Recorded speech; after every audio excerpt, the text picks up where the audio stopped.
Hi, everyone. I'm Justin Locke, Dr. J, and today's Quantapalooza podcast number 3. We want to look forward to jobs that are going to be much more open for you in 2027 that either don't exist today or they are really niche today, so that you have 4 full quarters of runway to go and to really realize your full self. And as I'm talking about this, there's always a technological theme. So I want to continue to evangelize the theory of everything, which is unifying what we're seeing with AI on one spectrum, one part of the bookshelf. You can pick your metaphor.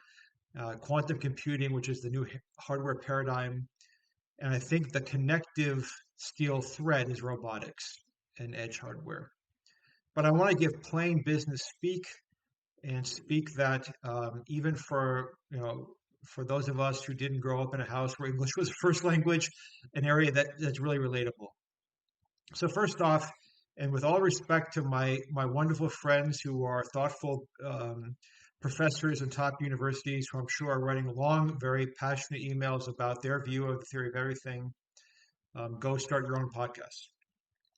So for me, when I look at the left side, when I look at artificial intelligence, to me, in plain speak, that is capturing the intellectual property of humanity and of life, and having robots beginning to extrapolate. That's on one side of the bookshelf. The other side is quantum computing. So really the era of, even in the nanotechnology, so super, super, super small. It still is yes, no, 1, 0, on, off. That's how decisions are made in classical computing. And myself, who I can walk to 9 or 10 Intel campuses, albeit they're a little bit less cars than there were a quarter ago. That paradigm is coming to an end. Nothing is sunset, but the driving paradigm is coming to an end. And quantum computing, which in a breathtaking way harnesses the real power of the small of the universe, to say that a small particle can be a yes, a no, and everywhere in between at the same time until it's focused on. When you ask those quanta questions, if you ask it correctly and if you can factor in the noise that those quanta have, um, the amount of really deep problem solving that you can do at a faster speed is breathtaking. And I am not talking to you about a science fiction movie, because we know how prevalent AI is today. I always say, when my grandparents, who no longer are with us, but my grandparents from Abruzzo, Italia, if they could use a technology, it was real. And so today, had they been here, my grandparents could use AI. And pretty soon, through the right interfaces and the cloud access, they would be able to use quantum computing. And so to me, robotics is the real area where, for us as job seekers, especially those in LinkedIn, where this is a primary forum for how do we advance our individual career stories, playing to our strengths, right? Or how do we evolve? That's the big undertaking. Now, I will be the first to admit that the initial push when there's a new operationally at scale technology, like when farming didn't have to always be 5,000 Justins in an area, when there was some robotics, or when you could make t-shirts without 10,000 Justins. Yes, that impacts people's immediate jobs, and that should never be glossed over. And certainly, I don't need to be lectured on this coming from my family. Believe me, I understand that pain point.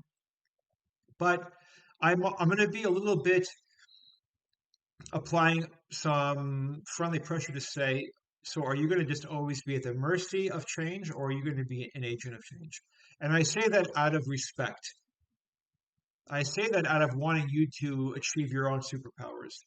So for you, the time for the jobs that are going to be in existence in 374 days from now really are around how human beings can ensure that robotics at scale are really getting clean information from AI.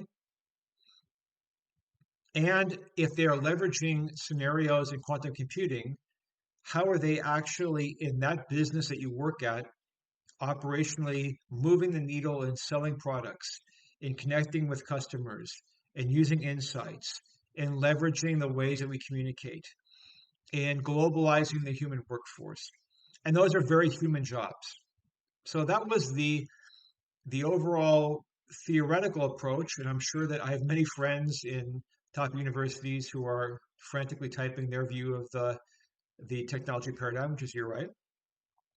But now let's get down to the brass tacks for your job. So let's go from left to right. So remember, I said that the left part of the bookshelf was AI.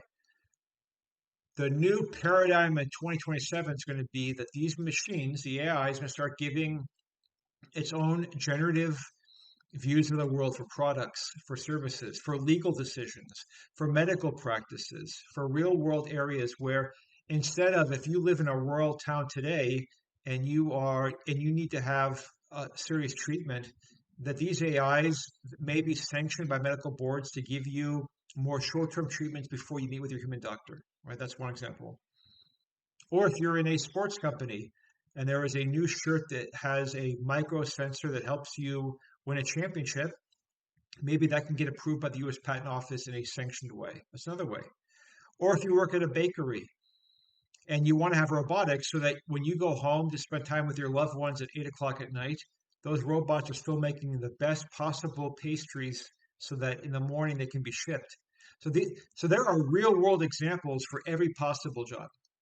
And by the way, the cost on the AI side is really dropping. So in 2027, the single most important superpower, in my opinion, that you can have is how do you take new ideas that the robots in AI give and vet? Do they really work for your company? Are they legal? Are they in practice? Are they practical? And if so, how within the laws of where you live can you patent, control, license, leverage, right? That's the left side. Now, the far right side on quantum computing, and no, I'm not suggesting everyone go out and spend time, deep time with Google and IBM and quantum physics, although myself, as a very nerdy 51-year-old introvert, I would love to do that, and I recommend that. Just understand that we're living in a world now where you live, super remote, is no longer a barrier. So the dream of most of us who grew up extremely poor is that you have the same competitive abilities as anyone who lives in Wall Street, who lives in the Shanghai banking district or Switzerland or pick your economic epicenter. Well, we're already there. But on the hardware side, the question really is if you can run a scenario 100 million times, a billion times, 100 billion, a trillion times, does that move the needle versus 1,000 times? Now, the answer in some areas is very clearly yes. Like if you're in medicine and you're doing like your protein mapping, or if you're in the financial sector and you wanted to do some economic paradigm scale, you can intuit pretty quickly where that can help. But if I am a world-class pastry chef in Hillsboro, Oregon, which unfortunately I'm not, but if I were a world-class pastry chef in Oregon, would that level of fast inputs in terms of deep pattern recognition on the computing side help me? I don't know that, but that's a job that's going to be in every sector. So the question for you is, for the areas that you're most passionate about, is how would you bring a superpower in being able to talk about scale at those scenarios? Right. That's the other side of the new job market that will be coming in 2027. Now, the middle steel thread is robotics. Now, robotics can mean a bunch of things. It could mean someone as tall as Justin at 6'2" when I can stand up straight, which in my 50s is kind of hard. It could mean something smaller. It could be swarm technology. We have a bunch of really, really small robots that can almost like magnets work together to grow to something. Or it could be something as simple as when you're walking through the airport, having the technology be able to through an approved app, help you to where you want to go. But the robotics is the real world human to machine interaction that both talks to the AI side of the house, remember the left side of the house, and the quantum side of the house, the right side of the house, and makes it amplitude for you to be successful.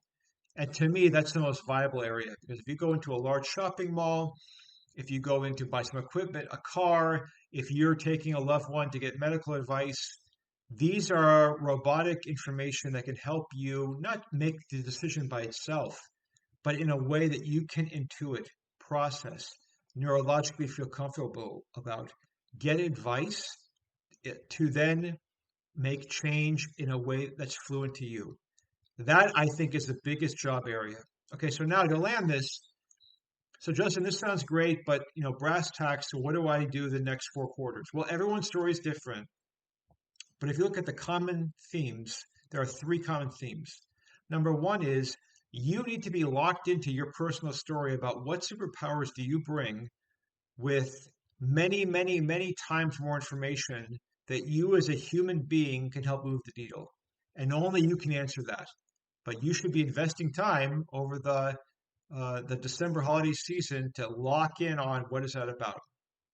And that is technology agnostic, right? That's much more of a focus on what are your superpowers and what can you bring if you had an endless ocean of information, right? That's number one.